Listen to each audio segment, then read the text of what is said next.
চন্দনের কুরকুরে মোমোর ঠেলা খুব ভালো চলছিল। সন্ধে ৬টা বাজলেই ওর ঠেলাতে গ্রাহকের ভিড় উপচে পড়ত।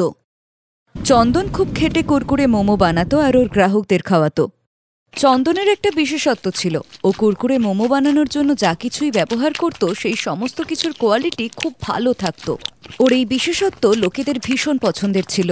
ধীরে ধীরে চন্দনের কুরকুরে মোমো এতটাই ফেমাস হয়ে যায় যে ও অফলাইনের সাথে সাথে অনলাইন ডেলিভারি দিতেও শুরু করে দেয়। চন্দনদা, 1 প্লেট কুরকুরে মোমো দাও তো। হ্যাঁ, এক্ষুনি দিচ্ছি। আপনাকে কত প্লেট দেব? হ্যাঁ, ওই 3 প্লেট মতো লাগবে। তা হাফ প্লেটে কটা মোমো থাকে? হাফ প্লেটে থাকে 4টে মোমো, আর আপনার ফুল প্লেটে থাকে মোট 6টা মোমো। এক কাজ করো, 4টে ফুল প্লেট দিয়ে দাও। চন্দন রোজই খুব পরিশ্রমের সাথে কাজ করত। এবারও ভালো টাকা ইনকাম করতে শুরু করে দিয়েছিল। চন্দন রোজ সকাল সকাল কুরকুরে মোমো বানানোর জন্য জিনিসপত্র আনতে বাজারে চলে যেত। তাজা তাজা সবুজ শাকসবজি, পনির, তেল যা কিছুই ওর প্রয়োজন হতো সেই সব কিছুই ও খুব ভালো কোয়ালিটির কিনত দোকান থেকে। একদিন এক ছেলে চন্দনের দোকানে আসে। ও খুব মুশকিলের মধ্যে ছিল। দাদা, একটা কোনো কাজ দিন, আমি খুব অসুস্থ, আমার টাকার খুব দরকার। এই শহরে আমি নতুন এসেছি, অনেকের কাছ থেকেই আমি কাজ চাইছি, কিন্তু কেউই কোনো কাজ দিতে পারছে না। আপনার কথা আমি এখানে সবার থেকে অনেক শুনেছি। দাদা, আমি খুব খেটে কাজ করব। এখানে কাজ করলে অন্তত দুবেলা দুমুঠো খেতে পাবো, আর আমার বৃদ্ধা মা অভুক্ত থাকবে না। ছেঁড়া কাপড়ের ওই ছেলেটাকে দেখে চন্দনের মনে খুব দয়া জাগে। চন্দনেরও এমন একজন ছেলের দরকার ছিল যে ওকে কাজে সাহায্য করতে পারে। ঠিক আছে, তুমি আমার কাছে কাজ করতে পারো, কিন্তু সৎভাবে কাজ করতে হবে। হ্যাঁ, তোমার কোনো ভুলের জন্য যদি আমার বদনাম হয় সেটা কিন্তু ভালো হবে না। না না দাদা, আপনি চিন্তা করবেন না, আমি খুব খেটে সমস্ত কাজ করব। চন্দন রঘু নামের ওই ছেলেটাকে নিজের ঠেলাতে কাজ দিয়ে দেয়। রঘুর আশাতে চন্দনের অনেক উপকার হয়ে থাকে। চন্দন যখন বাজার যেত তখনও রঘুকেও নিয়ে যেত। ধীরে ধীরে রঘু চন্দনের সাথে থেকে সমস্ত কাজ শিখে নেয়। আরে বাহ রঘু, তুই তো খুব ভালো কুরকুরে মোমো বানাচ্ছিস। তুই তো যাকে বলে একদম রাঁধুনি হয়ে গেছিস। চন্দনদা, যা শিখেছি সবই তোমার থেকে। তুমি সেদিন আমাকে কাজে না নিলে আমাকে আর মাকে আজও এখানে ওখানে ভিক্ষা করে বেড়াতে হতো। রঘু, যারা সৎভাবে কাজ করে, খেটে কাজ করে, ভগবান তাদেরকে কখনো অভুক্ত রাখেন না। তুমি যদি সৎভাবে কাজ করো তাহলে তুমি একদিন সফল হবেই। চল এখন তাড়াতাড়ি প্লেটগুলো লাগা, লোকজন দাঁড়িয়ে আছে তো। এরকম কথা বলতে থাকলে লোকজন তো বাড়ি ফিরে যাবে আবার। আরে দাদা, তা কি কখনো হয়? আপনার দোকান থেকে লোকজন মোমো না খেয়েই বাড়ি চলে যাবে? এই নিন দাদা, আপনার 2টো ফুল প্লেট মোমো। কি চন্দনদা, কেমন আছো? আমি তোকে বারণ করেছিলাম না আমার দোকানের আশেপাশে আসবি না? এখানে কি করতে এসছিস?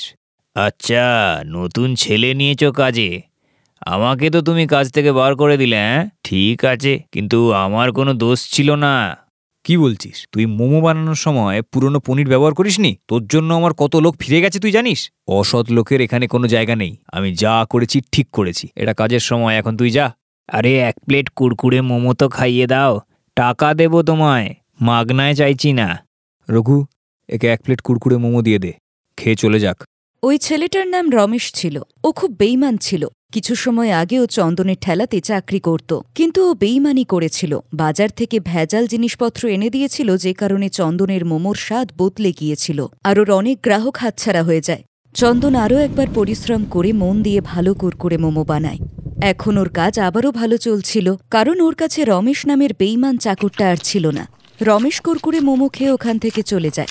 পরের দিন চন্দন কাজে একটু দেরি করে আসে। তারই মধ্যে রঘু ঠেলাটা তৈরি করে ফেলেছিল। আরে এই গ্রাম থেকে বাবা মা এসেছে আজ, সব সামলে আস্তে আস্তে তাই একটু দেরি হয়ে গেল। তুই সব করে নিয়েছিস তো? হ্যাঁ দাদা, আমি সব মোমোগুলো বানিয়ে রেখেছি গো, তোমার জন্যই অপেক্ষা করছিলাম। দাদা, সকালে যে মালগুলো কিনেছি তাতে এটা ফেরত হয়েছে গো, তুমি এটা রেখে দাও। আচ্ছা আচ্ছা, দেখি দে। এই চন্দনদা, আমাকে 2 প্লেট মোমো দিন না। হ্যাঁ, এক্ষুনি দিচ্ছি দাদা। গ্রাহক মোমো খেয়ে রেগে গিয়ে চন্দনের ওপর চিৎকার করতে শুরু করে।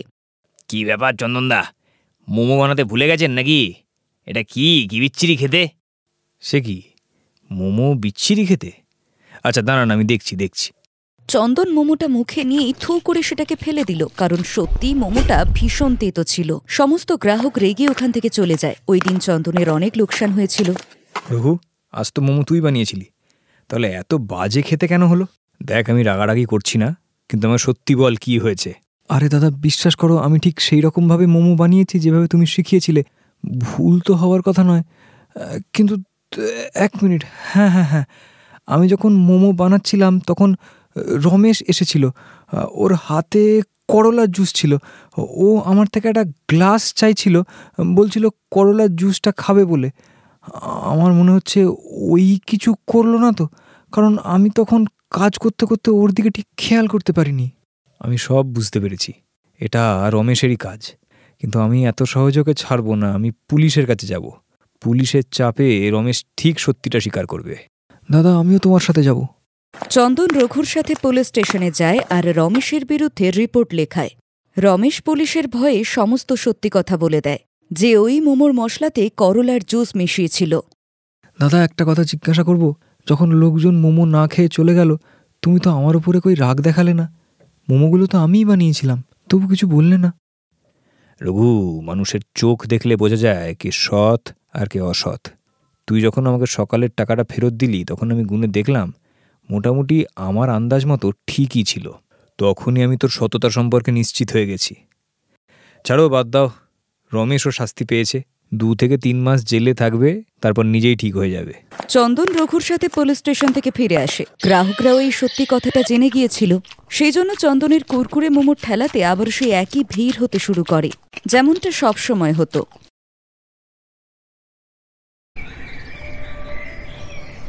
মায়াগঞ্জ গ্রামে 2 জন সৎ বোন থাকত, যার মধ্যে নিহারিকা লম্বা ফর্সা আর হরিণী চোখের ছিল, আর অন্যদিকে পল্লবী মাথায় চুলকম কালো কুৎসিত একটা মেয়ে ছিল। মা, চুলে লাগানোর তেলটা কোথায়? পল্লবী, এমনিতেই তো তোর মাথায় ওই 4টে চুল বেঁচে আছে, এর জন্যে তুই আর বেকার শ্যাম্পু তেল কেন খরচ করছিস বল?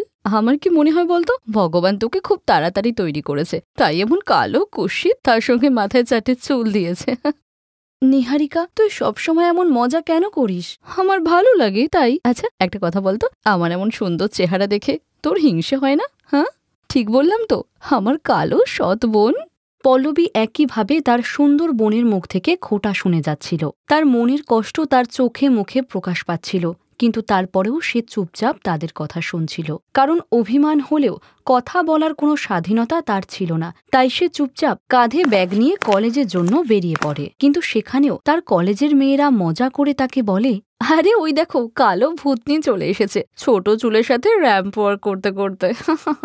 এর এত ঝরা চুল দেখে আমার তো মনে হয় ওর ক্যান্সারের রোগ হয়নি তো। এমন মেয়েকে তো কলেজ থেকে বার করে দেওয়া উচিত। কলেজের সব ছেলে মেয়েরাই পল্লবীকে অপছন্দ করত আর তার কলেজে আসা নিয়েও বিরোধিতা করত, আর যার কারণে সবাই তার উপর টমেটো ছুঁড়ে মারে। আরে ওর এই ঝরে পড়া চুলের পেছনে নিশ্চয়ই ওর কোনো বড় রোগ আছে। হ্যাঁ, মেরো না আমাকে, আমার সত্যিই কোনো রোগ নেই, এমন অত্যাচার করো না। হাট মিথ্যেবাদী, এত চুল ঝরে, নিশ্চয়ই কোনো রোগ আছে তোর।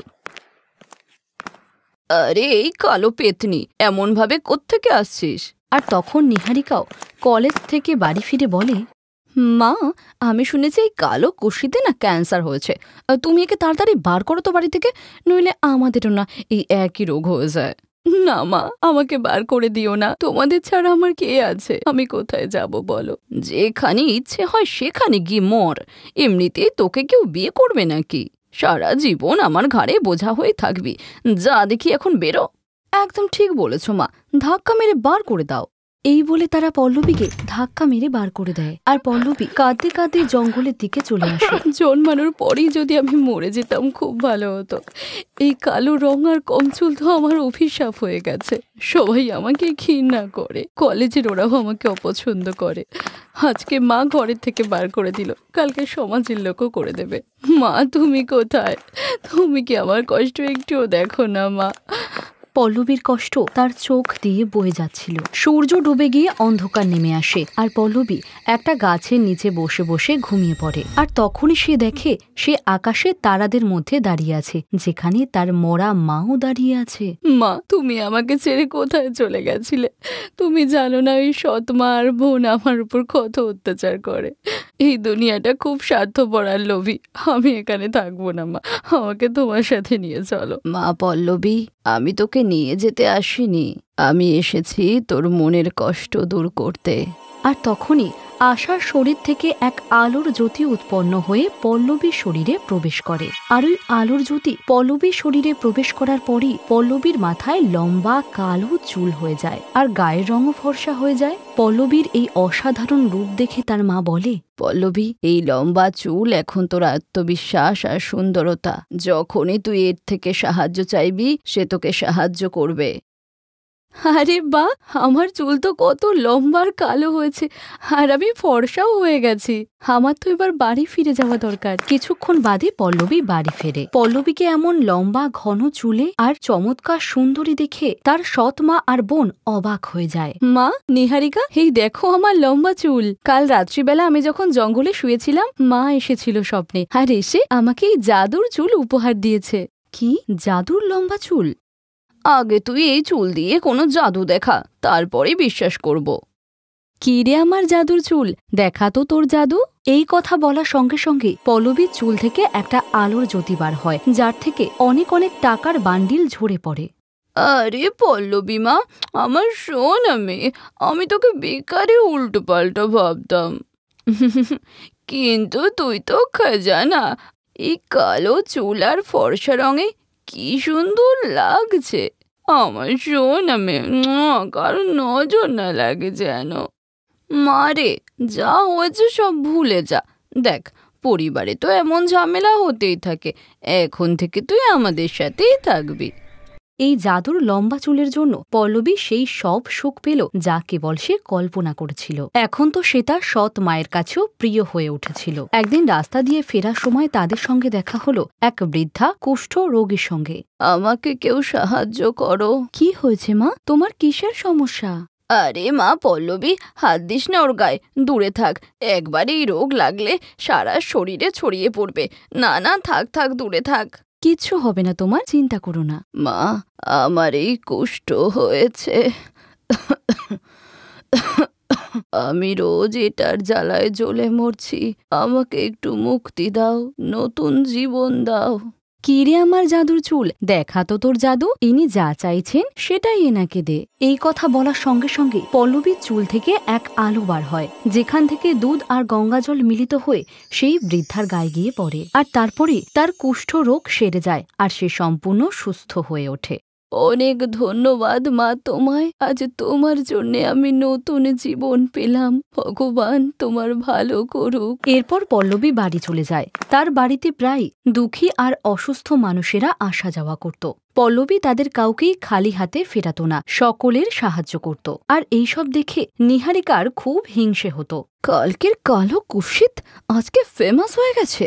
যবে থেকে ওর ওই লম্বা চুল এসেছে ওর তো জীবনই বদলে গেছে। আজকে রাত্রিবেলায় ওই মহারানীর চুল আমি কাটবো, ওর ফেমাস হওয়া আমি বার করছি। রাত্রিবেলা যখন পল্লবী ঘুমাচ্ছিল তখন নিহারিকা একটা কাঁচি নিয়ে পল্লবীর চুল কাটতে আসে। আর যখনই সে পল্লবীর চুলে কাঁচি ঠেকালো ঠিক তখনই কাঁচিটা উল্টো হয়ে নিহারিকা সব চুল কেটে ফেললো, যেটা দেখে সে চিল্লিয়ে উঠে বলে, এ কি, আমার চুল কোথায় গেল? আমি তো টাকলু হয়ে গেলাম।